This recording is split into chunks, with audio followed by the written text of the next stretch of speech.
오늘은 스승의 주일입니다. 그래서 지난 주간에 새벽기도 본문 가운데 우리의 선생님 되시는 분 예수 그리스도에 대한 내용이 있어서 제목을 참된 스승 예수님이라고 잡고 히브리서 1장과 2장 전반부를 살펴보려고 합니다. 히브리서는 일종의 편지글입니다. 신약 성경에는 편지가 많습니다. 바울 사도는 13권의 편지를 썼습니다. 바울 사도 외에도 요한은 요한 1, 2, 3서와 요한계시록을 편지글 형태로 썼습니다. 그 외에 요한복음이라고 하는 복음서를 한권 쓰기도 하고요. 누가는 누가복음도 편지글 같이 되어 있습니다. 일반적으로 편지를 쓸 때 책 제목을 붙여서 쓰진 않죠. 책 제목을 붙여서 쓰는 분도 있습니다. 저희 아버님은 제가 유품을 정리하다 보면 그렇게 하셨어요. 군대 계실 때 저희 어머님에게 날마다 편지를 쓰셨는데 붙이지는 않고 한 달간 모아서 책으로 편집해서 제목을 붙여서 그렇게 보내셨더라고요. 이를테면 남창 북필, 남쪽에 있는 창을 바라보면서 북쪽에서 쓴다, 그렇게 그런 식으로 썼어요. 그렇게 하는데 원래 성경은 편지인데 그 편지에 책 이름을 붙인 것은 뒤에 사람들이 한 겁니다. 일반적으로 둘 중에 하나는 합니다. 하나는 보낸 사람의 이름을 씁니다. 누가복음, 누가가 보낸 편지란 뜻이죠. 요한계시록, 요한이 보낸 편지입니다. 베드로전서, 베드로후서, 베드로가 보낸 편지입니다. 유다서, 유다가 보낸 편지죠. 그 다음에 받는 사람의 이름을 적습니다. 주로 바울 서신이 그러합니다. 빌립보서, 빌립보 교회에 있는 교인들에게 보낸 편지입니다. 에베소서, 에베소 교회에 있는 교인들에게 보낸 편지입니다. 디모데전후서, 디모데가 받으라고 보낸 편지입니다. 빌레몬서, 빌레몬이 받으라고 보낸 편지입니다. 그래서 신약 성경의 이름을 보면 이게 쓴 사람이거나 아니면 받을 사람이거나 그렇게 알 수 있습니다. 그런데 히브리서는 특이합니다. 히브리서, 그러니까 받을 사람이면 히브리 사람들이 받으라고 했는가 보다. 베드로전서에 보면 그런 게 있거든요. 흩어져 있는 유대인들에게, 히브리인들이 흩어져 있는데 그 흩어져 있는 사람들에게, 그래서 특정한 한 사람이 아니고 다양한 사람들, 어떤 그룹이 아니라 좀 폭넓게 보낼 때 그것을 일반 서신, 받는 사람이 일반적이다. 대통령의 담화문은 국민 전부에게 하는 것이지 특별한 사람에게 하는 건 아니잖아요. 그런 것처럼 그렇게 생각할 수 있습니다. 그래서 히브리서는 히브리적인 배경을 가진, 유대인이거나 유대 배경을 가진 어떤 사람들에게 보낸 편지라고 생각이 되어서 이름을 히브리서라고 적은 것 같습니다. 옛날에는 이게 바울이 쓴 편지인가 그렇게 생각한 데 있는데, 이 히브리서는 바울의 다른 편지하고는 이 스타일이 다릅니다. 바울은 하나님의 뜻으로 말미암아 예수 그리스도의 사도된 바울은 누구에게 편지한다, 이렇게 꼭 적었어요. 히브리서는 그런 게 없습니다. 바로 본론으로 들어가니까 바울이 쓰는 스타일은 아니다. 그래서 어떤 분들은 아볼로가 쓴 게 아닐까 논란이 있는데 답은 없습니다. 오늘날은 누가 썼느냐를 가지고는 그렇게 따지지 않습니다. 왜? 성경에 누가 썼다고 안 돼 있으니까. 성경에 기록 안 된 것은 그렇게 중요하진 않다고 생각한 것입니다. 다만 그 내용이 히브리인들이 잘 알고 있는 율법, 제사제도, 구약의 내용들이 많이 나옵니다. 그래서 히브리인들이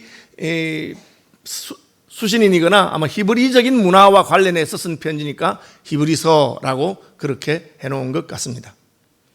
그러면 전체적인 그 히브리서의 전체적인 내용은 뭐냐?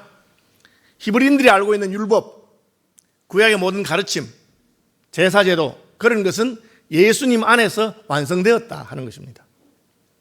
그러니까 예수님을 통해서 구약의 율법도 완성되고 제사도 완성되고 예수님의 가르침을 통해서 구약 성경의 모든 계명이 완성되었으니까 예수님이 가르친 대로 하면 된다 하는 것입니다. 왜 그런 주제를 가지고 썼을까? 유대인들 가운데 예수 믿었던 사람들이 막상 예수를 믿었는데 늘 해오던 구약의 어떤 가르침에 익숙해 있는데 그걸 안 하려니까 마음이 찜찜한 거예요. 거기다가 어떤 유대인들은 너 왜 제사를 안 지내? 너 왜 성전에 안 가느냐? 이런 걸 하니까 마음에 가야 되는가? 할례를 받아야지. 이러니까 마음이 이상한 거예요. 그래서 옛날로 돌아가려고 하는, 우리는 유교적인 전통에 있는 나라였습니다. 예수 믿고 나서 제사를 안 드리게 됐습니다. 그런데 제사를 안 드리니까 친척들이 모여서 순 쌍놈들 아니야? 왜 조상에게 제사를 안 지내? 그렇게 말하니까 예수 믿어도 제사를 지내야 되나? 이를테면 캐톨릭 같은 경우는 제사 안 지내는 것 때문에 순교자가 많이 났습니다. 그러다가 뒤늦게 제사 그거는 그냥 형식적인 거니까 드리고 싶은 사람 드리세요. 왜? 자꾸 이제 그 말이 나니까 그렇게 되는 거죠. 그런 경향이 생기니까 히브리서를 쓰신 분이 돌아가면 안 된다. 왜 옛날로, 과거로 자꾸 돌아가려 하느냐? 이미 예수님께서 더 좋은 것, 더 완전한 것, 그리고 더 최후의 것, 완성된 것을 우리에게 주셨는데 왜 자꾸 과거로 가느냐 하는 것이죠. 여러분 요즘 카세트 테이프 들으시는 분 계세요? 없잖아요. 왜 안 들으세요? 이미 더 좋은 게 나왔는데 무슨 카세트 테이프를 듣겠어요? 그죠? 혹 이제 취미 삼아서 듣거나, 그죠? 릴 테이프로 들으시는 분 있어요? LP판 듣는 분 혹 있더라고요. LP 레코드판. 이제 분위기가 좋아서 그렇게 또 약간 차이가 있으니까. 그렇지만 거의 없죠. 과거로 돌아가지 않습니다. 이미 다른 것이 나왔어요. 1절 봅시다. 옛적에 선지자들을 통하여 여러 부분과 여러 모양으로 우리 조상들에게 말씀하신 하나님이 이 모든 날 마지막에는 아들을 통하여 우리에게 말씀하셨으니. 한번 따라합시다. 마지막에는 아들을 통하여. 이게 그 말입니다. 하나님은 자기를 계시하시는 분입니다. 하나님이 만약 자기를 감추시면 우리가 발견할 수가 없어요. 하나님이 숨어 있는데 하나님을 찾아낼 사람이 없어요.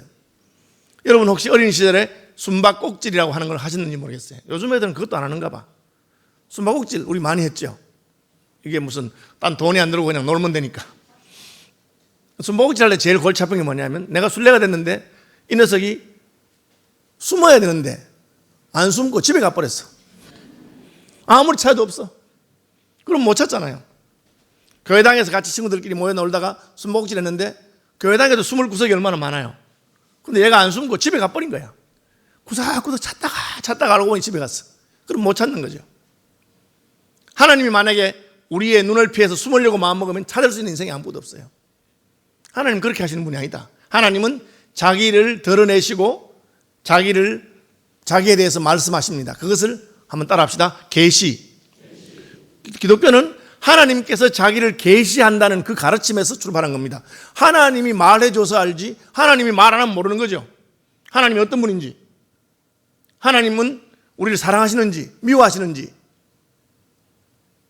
하나님은 우리가 일상 70평, 80평 살면 끝인지, 아니면 죽은 다음에도 하나님 무슨 다른 계획이 있는지 하나님 말씀하셔서 아는 것이죠.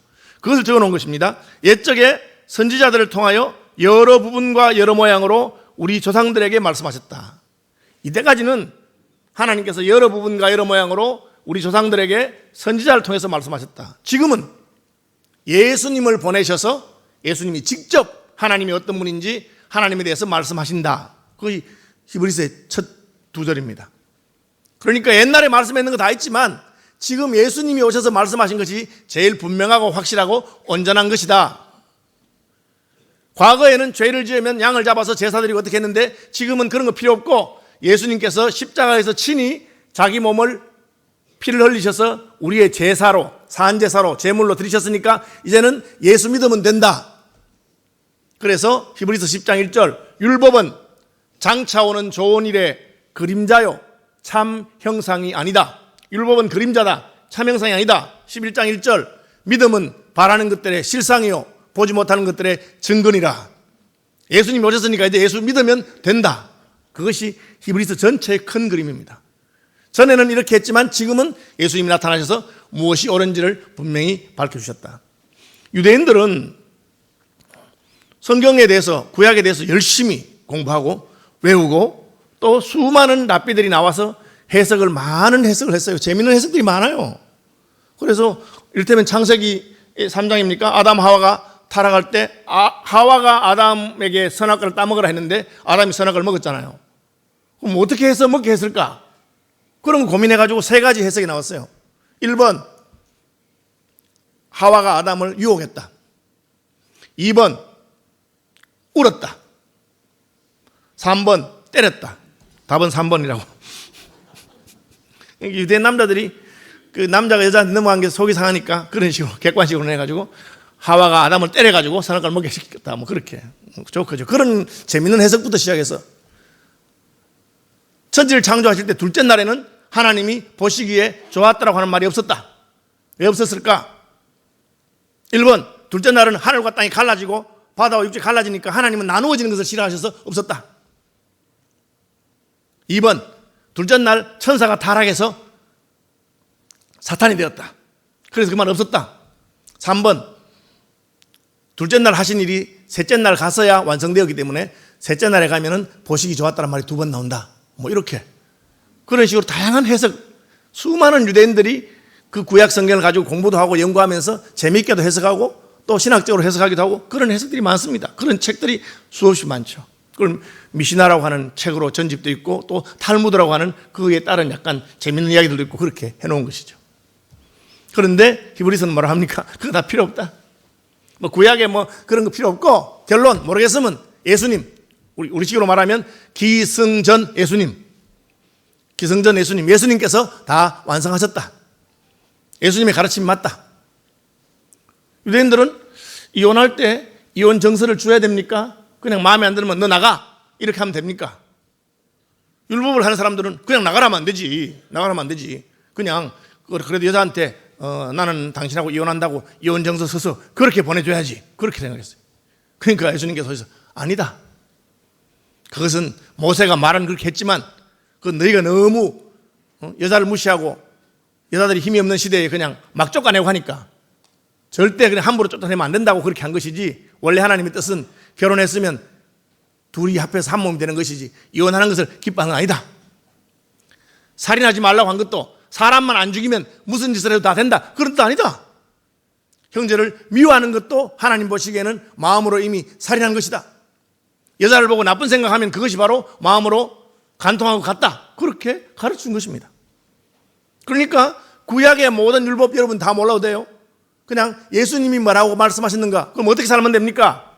다 모르겠거든. 마음을 다하고 뜻을 다하고 성품을 다하고 목숨을 다하여 주 너의 하나님을 사랑하고 둘째는 그와 같으니 이웃을 내 몸같이 사랑해라. 이것이 율법과 선지자의 강령이니라. 그렇게 살아라. 하나님 사랑하고 형제를 사랑하고 그렇게 살면 된다. 예수님 가르친 거예요. 그럼 우리가 구약의 613개가 되는 모든 조문들을 다 몰라도 나는 이걸 하나님 사랑하는 마음으로 하는가, 내 중심으로 하는가, 형제를 사랑하는가, 그렇게 하면 된다. 그것이 예수님이 내리신 최후의 결론입니다. 여러분 6월절 안 지키고 제사 안 지내잖아요. 양을 안 잡잖아요. 안 잡아도 됩니까? 예수님이 내가 내 몸으로 이제 6월절 어린 양이 되어서 제사를 지냈으니까. 그래서 구약의 선지자들이 많고 또 하나님이 꿈으로도 보여주고 무슨 환상도 보여주고 다 했어요. 그러나 그 핵심은 예수님이라 그 말이에요. 예수님께서 하나님의 구원 역사의 중심이 되시고 핵심이 되신다, 그렇게 말하고 있습니다. 그분의 가르침이 온전하다, 완전하다. 그래서 그분의 가르침이 안전하다. 이 말은 뭐냐면 잘못된 가르침에 빠져서 인생을 망치는 사람 우리 얼마나 많이 봤습니까? 최근에 신천지 거짓말하라고 시켜도 거짓말하는 거예요. 많은 이단들이 있습니다. 예수님의 가르침은 그렇지 않습니다. 예수님이 시킨 대로 하면 안전하고 복된 것입니다. 그렇죠? 예수님의 가르침은 어떻습니까? 이해할 수 있는 것이에요. 그죠? 내 멍에는 쉽고 내 짐은 가볍다. 예수님은 우리가 알아들을 수 있는 말로 그냥 뭐 복잡하게 안 했어요. 무슨 여러분 불경 뭐 이해가 됩니까? 무슨 마하바냐 바라밀다 뭐 무슨 뜻인지 아시겠어요? 어렵잖아요. 옛날에는 라틴어로 그냥 미사하면서 막 알아듣지 못하는 말로 막 그렇게 하지 않았어요. 난 곳 방언으로 우리가 알아들을 수 있도록. 예수님의 가르침이 어려운 것이 아닙니다. 초등학생들도 다 바로 설명하면 다 알아들을 수 있는 그런 가르침입니다. 그것이 오늘 본문이 계속해서 말하는 겁니다. 그분은 이 아들을 만유의 상속자로 세우시고, 이 말이 뭡니까? 예수님이 이 우주와 만물을 상속하신 분이니까 그 상속자의 입장에 따라서 우리 형편이 다 달라진다는 거예요. 북한의 김정일 위원장이 죽고 나서 누가 상속자가 됐습니까? 김정은이가 상속자가 됐습니다. 김정일 말고 형님 있었습니다. 김정철 있었는데, 김정남 있었습니다. 김정남 그냥 다 형이죠. 근데 장성택이라고 하는 상당히 실력 있는 사람입니다. 중국하고도 친하고 북한을 상당히 통치하는데 최고위급이었고, 근데 김정남하고 여전히 끈을 두었습니다. 도와주고 몰래 도와주기도 하고. 왜? 뭐 어쨌든 조카니까. 근데 김정은이가 상속자가 됐습니다. 결과는 뭡니까? 장성택이 죽였습니다. 왜? 내 마음에 안 들면 필요 없다는 거예요. 고모 보고 뭐고, 내가 이건데 나한테만 싹싹 빌고 충성 안 하고 왜 그렇게 하냐? 죽인 거예요. 왜 그래 됐습니까? 김정은이 자기가 상속했으니까 자기 나라라 이거야. 내 거니까 내 마음대로 한다는 거죠. 누가 이 우주의 상속자십니까? 예수님이십니다. 그러면 예수님 보시기에 판단하는 겁니다. 오늘 내가 나와 함께 낙원에 있으리라. 그놈은 평생 동안 나쁜 짓만 하고 강도하다가 십자가 달려 죽었는데 왜 그놈 보고 천국 간다고 하십니까? 예수님이 마음대로 하시는 거죠. 예수님이 그 사람은 딴 건 안 했지만 저는 나쁜 놈입니다. 우리는 죽어도 쌉니다. 그러나 예수님은 어려우신 분입니다. 예수님은 죽으실 이유가 없습니다. 그런데 죽으셨으니까 나를 불쌍히 여기시고 나를 기억하여 주십시오. 그거 한마디 했는데 그래 너 말 잘했다. 내가 널 기억해 주마. 너 나와 함께 낙원에 있을 거야. 딱 그렇게 한 겁니다. 왜? 예수님이 이 우주의 상속자이기 때문에 그렇다는 거죠. 그러니까 다른 사람 말 신경 쓰지 말고 예수님께서 하시는 말씀 잘 듣고 예수님이 된다면 되는 줄 알고 안 된다면 안 되는 줄 알아라. 그렇게 한 것입니다. 예수님은 또한 그로 말미암아 모든 세계를 지으셨느니라. 하나님께서 우주 만물을 지을 때 예수님이 함께 지었답니다. 그 뜻은 뭡니까?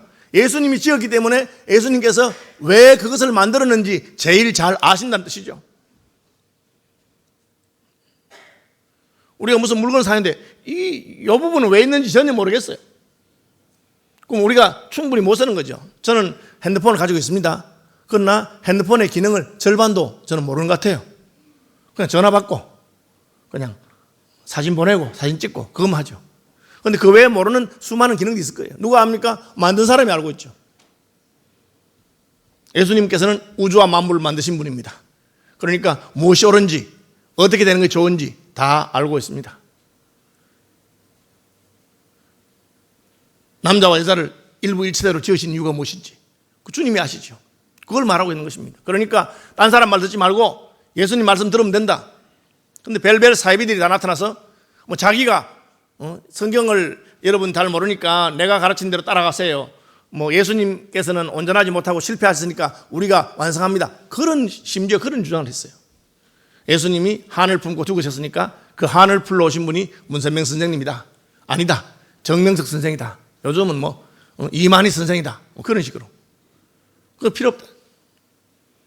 예수님이 하라고 하는 말씀만 따르고 예수님 시킨 대로 하면 된다 하는 것입니다. 뭐에 비교합니까? 천사에 비교합니다. 유대인들은 천사를 믿죠. 믿음 있는 유대인들은 믿습니다. 믿음 없는 사두개인들은 안 믿지만 바리새인들은 천사를 믿고 천사를 믿습니다. 저는 천사를 본 적 없지만 천사에 대해서 이야기하는 그런 들은 적 있어요. 제가 어릴 때 저를 가르쳤던 목사님이 설교하시면서 천사 얘기 하시더라고요.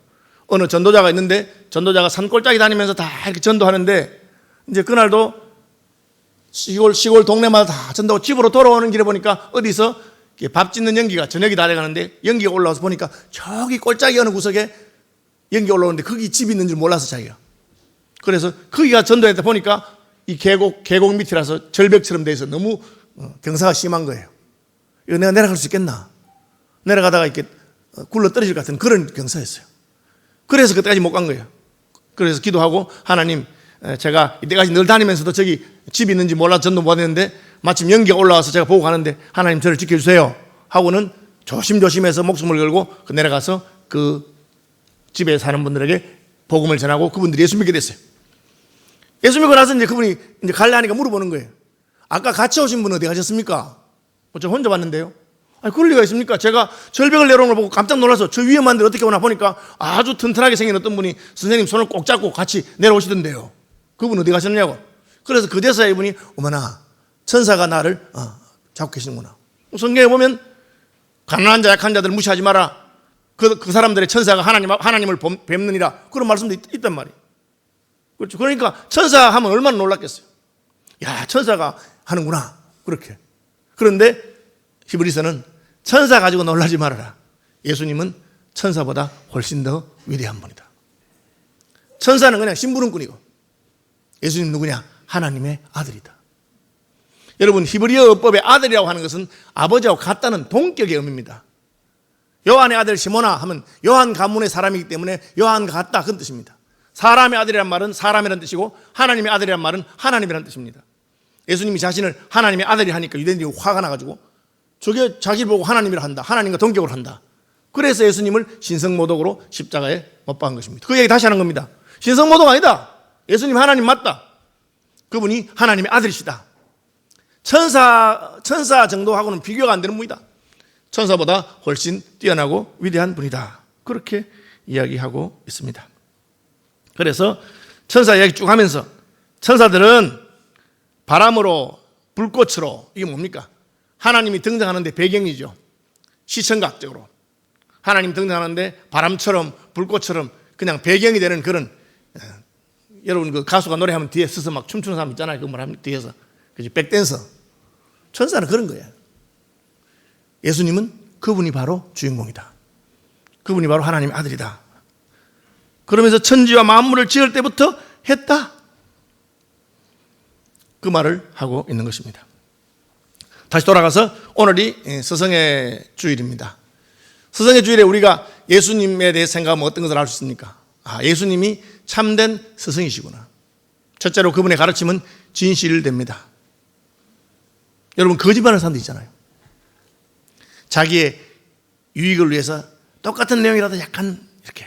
저는 요즘 와서 이 신문 기사라고 하는 것도 다 정직하게 하는 건 아니구나. 똑같은 사건을 두고 전혀 다르게. 여러분 어떤 신문 보는지 모르겠어요. 저는 한 4개의 신문을 봅니다. 정치적 입장에 따라서. 그런데 양쪽에 있는 신문 기사는 똑같은 내용인데 전혀 다르게. 심지어 신문뿐 아니라 텔레비전도 그렇더라고요. 그 앵커의 입장에 따라서 전혀 다르게. 왜 그렇죠? 자기 입장에 따라서 이렇게 좀 굽혀서 말하기 때문에. 그러나 예수님은 그런 분 아닙니다. 예수님은 있는 그대로 정직하게 말합니다.